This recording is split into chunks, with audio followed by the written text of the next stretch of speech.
తనం ఇప్పటికీ కూడా అంత ప్రజలందరూ కూడా వాళ్ళు చేసినటువంటి తప్పుల్ని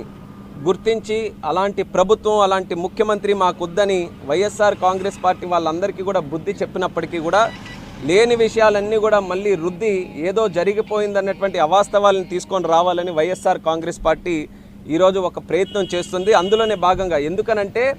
ప్రజలు వాళ్ళకి ఇచ్చినటువంటి తీర్పు ఏ రకంగా ఉందంటే మీరు ఏమీ కూడా చేయొద్దు, ఎక్కడ కూడా ఇన్వాల్వ్ అవ్వద్దన్న లెక్కలోన కేవలం 11 సీట్లు వాళ్ళకి కేటాయించారు. మరి ఆ పరిస్థితిలో ఏం చేయాలో కూడా తెలియక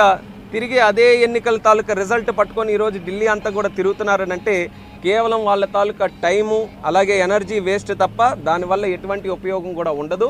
ఇప్పటికైనా సరే వాళ్ళ 5 సంవత్సరాల్లో చేసినటువంటి తప్పులు ఒక్కసారి తెలుసుకొని